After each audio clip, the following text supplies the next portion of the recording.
In this video, I'm very excited to introduce you to how a website works. Now, before learning how to develop websites, it's very important to know the different components that make up a website and also have a good understanding of how they interact with each other. Now, if you go to any website by typing a URL in your browser's address bar, you will get a web page like this. And this is basically a file or a group of files which has been returned by the server upon your request and then read by your browser and then displayed on your web page accordingly. So just a quick detail here, what we see right here is what we call a web page. So a web page is part of a website. In our example, this web page is part of the Wikipedia website, which has got other web pages which are interconnected. So if I click on any of these links, then I'll go to one of the Wikipedia website web pages. But for simplicity, when we say website, sometimes we refer to a web page. So on a web page, you will see data or information which is displayed in different formats. So you find text like a heading or a paragraph. You find also links, images, forms, which you can fill and submit to a server, and so on. Also, these elements are styled in a certain way.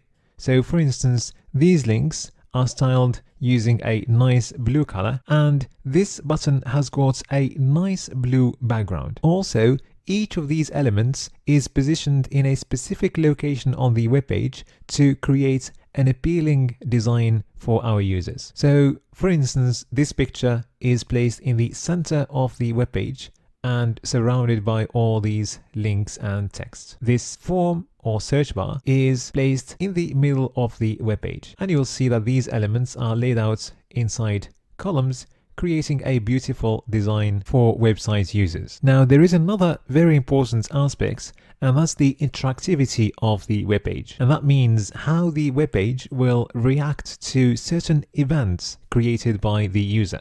For example, if I start typing the name of an article inside this search field, then Wikipedia will suggest certain articles which may be of interest to me based on the keywords that I typed so far. And that's one way of how a web page could be interactive and respond to user events like typing. There are other events that a web page can respond to, like clicking on a button, for instance, and so on. Now, all the aspects that we covered so far are things which are visible to the user, unlike things happening on the server side, for example, which the user can't see. So anything that you can see on the web page and interacts with is what is called the front end. Now, in this course, you are going to learn front-end technologies which are used to build modern-looking interactive websites, and then after that you're going to move to the back end and learn technologies which you can use to write code on the server side.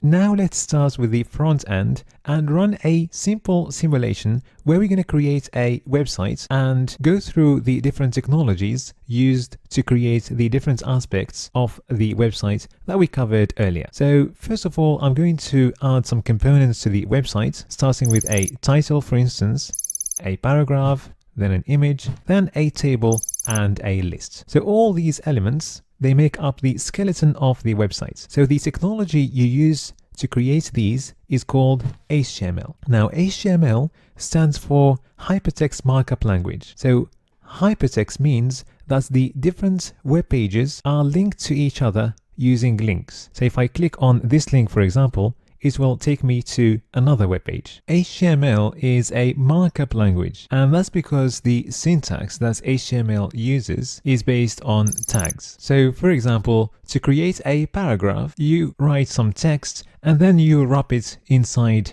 these p tags. P stands for paragraph, and you've got an open tag, which is p wrapped inside brackets, and a close tag, which is /p inside brackets. HTML5 is the latest HTML as we're speaking now, and that's the version of HTML that we're going to be using throughout the course.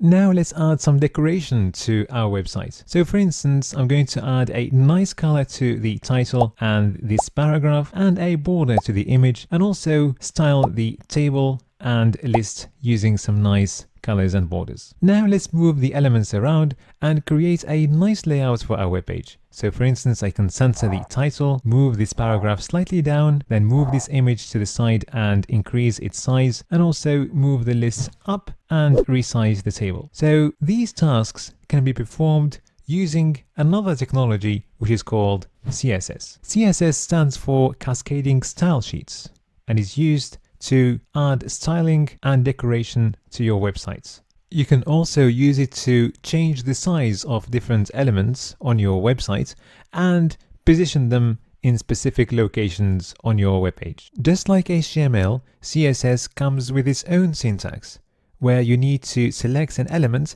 and then add some styling to it. So for instance, we are selecting here all paragraphs using the p tag and then setting their color to blue. Now there are other ways of selecting elements which we will cover in detail in the CSS chapter. So you don't have to worry too much about the syntax at the moment, because that's something we're going to cover in detail later on. Now the reason why CSS is called Cascading Style Sheets is because there are rules which will determine which styling is going to take over when a certain element matches two or more different stylings. So a simple example is where I tell the browser that all elements on my web page should have a green color, and I also tell the browser that all paragraphs inside my web page should have a blue color. So in this scenario, both rules match paragraphs, but the browser is going to decide which rule is going to apply based on CSS precedence rules. Now let's add some interactivity to our web page. So for instance, we can decide that when the user clicks on this button, a video is launched, or if the user clicks on that title, its styling changes. Or if you are developing a game, you can decide that once the game starts, a plane enters the screen with some nice background sound effects.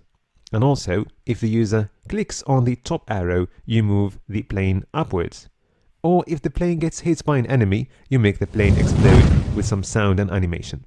So all these effects can be created using JavaScript. Now JavaScript, unlike HTML and CSS, is a programming language, which means that you use it to write certain instructions to be executed by a computer. And you can also tell the computer that those instructions are to be performed under certain circumstances. JavaScript comes with its own syntax, which we will cover in detail in the JavaScript chapter. But just to give you a quick idea, in this example, we tell the browser that the plane should move upwards. And an example of code that would be used for that scenario would look similar to this, where plane refers to the plane object and move up is a function attached to this object, which tells the browser that the object should move up. So again, you don't have to worry about the syntax, as you're going to learn that later. JavaScript used to be used to write code on the front end only, but today it is also used to write code on the server side under Node.js. And that is something you're going to go through in the back-end section of the course. Now, these are the three technologies which are used to develop modern-looking interactive websites, and if you learn them, you will know everything you need to build advanced, responsive, modern websites. Now, I'm very excited to take you through the course curriculum in the next video, where you're going to have a projection into the future and explore the different topics, activities, and projects you're going to enjoy creating throughout the course.